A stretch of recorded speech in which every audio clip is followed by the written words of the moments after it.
Bonsoir, c'est pour stipuler les avancements qu'il puisse y avoir en Ukraine. Les Ukrainiens, ça a commencé à Kiev, il y a eu des débords, tout cela.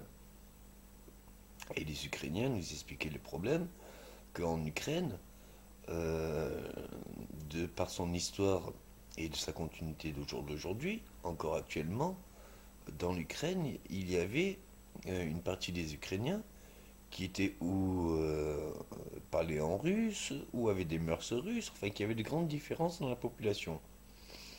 La population en elle-même, que ce soit les séparatistes ou autres, sont été jusqu'à se battre pour le revendiquer. Il y a eu des morts des deux côtés. Donc les Russes sont tout à fait, je pense, favorables avec l'idée que, et moi-même, que la Russie le veut bien, l'Ukraine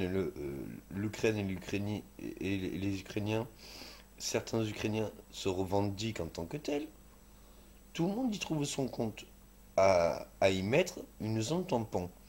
Je pense qu'une bonne zone de tampon doit être faite pour le bien-être et la légalisation de cette frontière, qui n'est pas forcément une grande avancée dans l'Ukraine, mais qui au moins permet à certains Ukrainiens de se sentir comme une frontière entre moitié euh, protégée par la Russie, en se sentant proche de la Russie, et pouvant avoir une législation ukrainienne, mais en étant dans une zone tampon. Donc du coup, s'il y a une partie des deux, si par exemple la Russie veut sécuriser ces personnes-là, elle a son droit de parole. Et si les Ukrainiens veulent parler au nom de cette partie-là, ils ont leur parole. Quelque chose qui soit complémentaire. On va essayer dans des cas particuliers, d'avoir des réactions particulières et nouvelles. Ce que j'appelle particulière, c'est nouvelle. On est obligé de voir l'évolution et la satisfaction de bons procédés. Les Ukrainiens constatent aussi que dans leur pays, que ce soit de l'Est à l'Ouest ou du Nord au Sud, c'est pas du tout, c'est pas du tout la même chose. Et ils affirmaient entre Ukrainiens que c'était délicat des fois, du fait de ces mœurs différentes, de ces religions différentes, du fait de ses habitudes et ses langages différents. Autant que on autorise, pour éviter les morts, ce compromis. Enfin, personnellement, ça ne me dérange pas.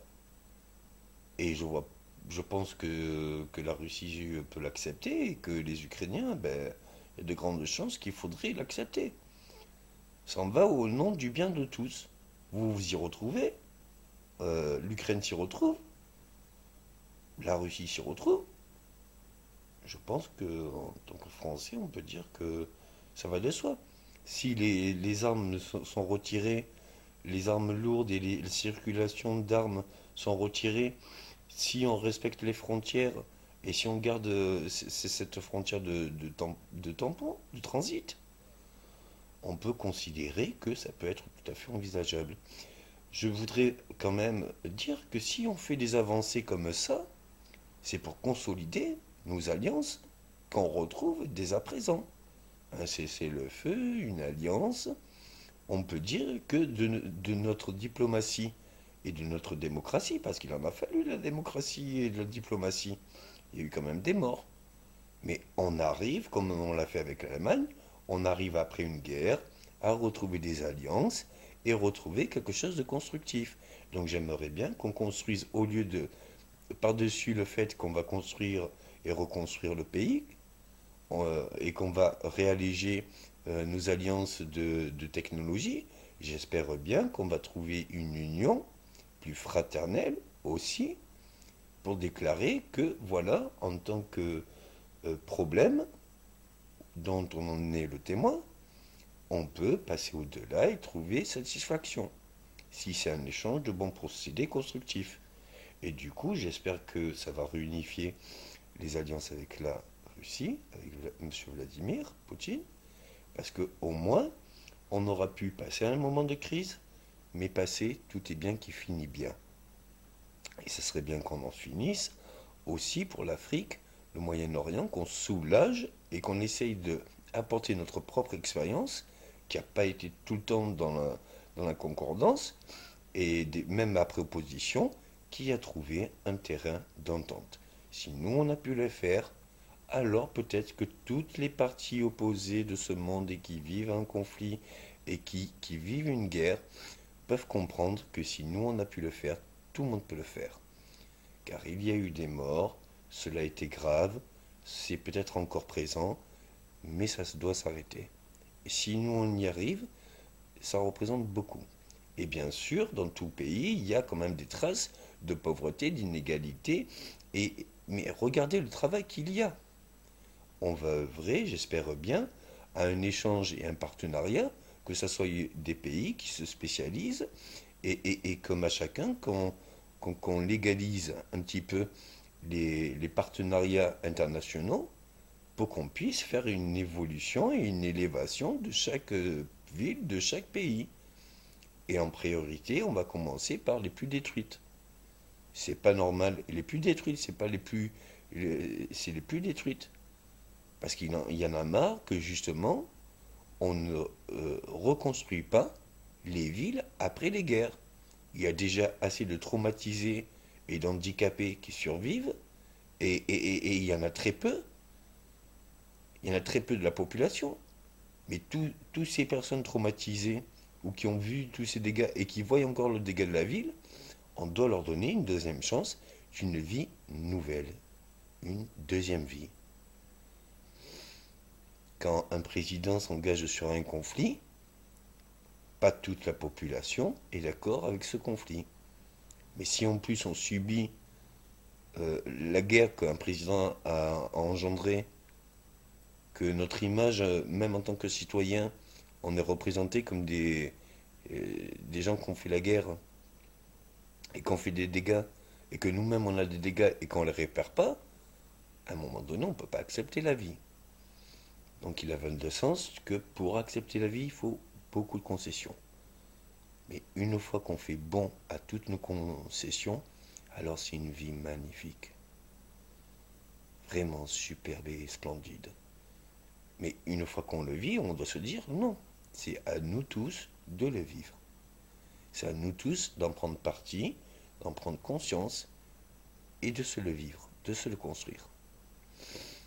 Que ça soit pour un problème comme la Grèce, il faut créer un fonds, et je crois qu'il avait fait mieux pour ça, il faut créer un fonds international qui aide les pays qui en ont le besoin. Donc, une somme relativement très petite, parce qu'il n'en faut pas beaucoup, relativement très petite, mais progressive proportionnellement selon une structure progressive et proportionnelle. Donc, à un moment donné, il faut s'organiser. Si on règle un conflit par l'organisation et les accords de compromis, nous prenons bien d'accord que ça ne change de bons procédés. Ça va de soi si justement c'est dans la continuité de. Nous devons nous servir de nos faiblesses ou nos erreurs ou alors notre histoire pour mieux rebondir. Si on ne fait pas tout ce qui a été dans l'histoire de négatif, à présent et pour un long futur, et qu'on se permette que pour tous les problèmes d'hier, on tourne la page, et qu'on se permette qu'on évite tous les problèmes qu'il y a eu hier dans l'histoire, et qu'on se permette qu'on fasse tous les bonheurs qu'on a pu connaître dans l'histoire à ce jour et pour un long futur. Je pense que toute personne pourrait désirer un long futur. Si on a une vie éternelle, qu'aujourd'hui on peut vivre, et que en plus, justement, on s'entretue les uns des autres, ou on s'autodétruit, ça ne peut pas être concevable. Si à tout à chacun, on se fait tous les plus grands bonheurs et les plus grands plaisirs au nom de tous et pour tous, moi j'aimerais bien rester quelques années comme ça. Il s'en va de doigt que on se le doit. Peut-être que tout le monde a rêvé de vivre comme ça. Et que peut-être que ça plaît à tout le monde. Alors si ça plaît pas à tout le monde, si tout le monde veut vivre ça, au moins qu'on se le dise. Au moins qu'on se le dise. Qu'on se réunisse tous, en tant que citoyens, à dire est-ce qu'on est capable de vivre comme ça. Accepter toutes les différences, si au moins on en discute, avoir les points communs. Et est-ce qu'on peut chercher un point commun s'il n'y en a pas? À un moment donné, on ne peut plus accepter l'exclusion. C'est comme si on avait laissé l'Ukraine et la Russie, ou les pro-russes séparatistes, continuer leur guerre et des morts. Tout ça parce qu'ils n'arrivaient pas à trouver un terrain d'entente ou une organisation ou une communication. Si eux, ils n'y arrivent pas, alors c'est quelqu'un d'autre qui arrivera. Et si on ne trouve pas, à nous tous, on trouvera la solution. Il y a toujours un compromis à faire. Et on peut toujours faire un compromis au nom qui est commun et désiré par tous, par les deux parties, par toutes parties. On se doit vraiment de, d'évoluer sur toutes nos philosophies et psychologies et méthodologies pour arriver à quelque chose de constructif à long terme. On se doit au moins ça. Merci.